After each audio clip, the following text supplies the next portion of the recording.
war rages between the witches and the remnants of humanity ruled by the church. In a distant territory controlled by one of the witches, papal scouts have discovered a wreckage of a ship that had been lost for several centuries. It carried a valuable artifact, one that could alter the course of the conflict. To recover it, the Vatican has dispatched one of its best witch hunters. Only he can face the witch by means of his powerful magic.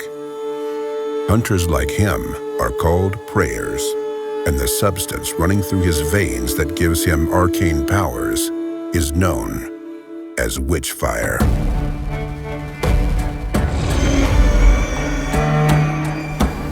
When you reach your destination, you're completely exhausted. There's very little Witchfire left in your blood. One of the first things you must do is replenish your powers. The fastest way to do it is to fight the witch's minions, ghouls and wraiths. Once they're dead, the Witchfire they were made of will be yours. However, this won't be an easy prey. The world of Witchfire is a place where everything is trying to kill you. Monsters prowl the area, treasure chests turn out to be deadly traps, and lethal contraptions stay hidden from view. If you waste bullets, ignore your stamina, and take your opponents for granted, you will die. And this can happen in a myriad more ways.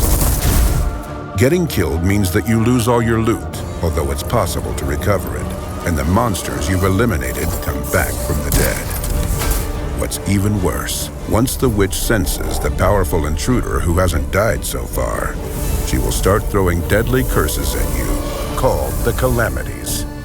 These can raise the dead from their graves or conjure a fog to unleash a hunt for your soul. She will stop at nothing to drive you out of her realm. And if this doesn't work and you still brazenly cling to life, amassing more power and a greater arsenal, then the witch will dispatch new types of minions and set traps the likes of which you have not seen. The world will change, adapting to your progress. This means more Witchfire to collect, but also more challenges to conquer. You find refuge in an old hermitage, enveloped in a fog that hides you from the witch's sight. From here, you will venture into her domain, trying to find the villain's lair. An enchanted mirror allows you to receive amazing inventions from the Vatican's gunsmiths. Here, you can also transform the Witchfire collected along the way into skills that become more and more powerful. This transformation does more than simply make you stronger. You also gain understanding of how magic works. Without this knowledge, many places remain inaccessible, and many magical objects are nothing more than a piece of paper with strange scribblings or a simple shard of iron. Let's examine this weapon, made for the prayer in the Vatican workshop. If you're unable to see through its esoteric shroud, it looks like a regular rifle. The more Witchfire courses through your veins, the more secrets reveal themselves to you. For instance, it turns out that the aforementioned rifle can hit several enemies with a single shot. This is how things are in this world, where common folk see nothing but a regular weapon, a seal with strange symbols, or a beautiful ring. A prayer recognizes brutally effective tools of death, spells based on one of the 4 elements, or magical signets that allow him to use telekinesis or teleportation. The prayer's task is simple: kill the witch and recover the artifact she stole. However, simple doesn't mean easy.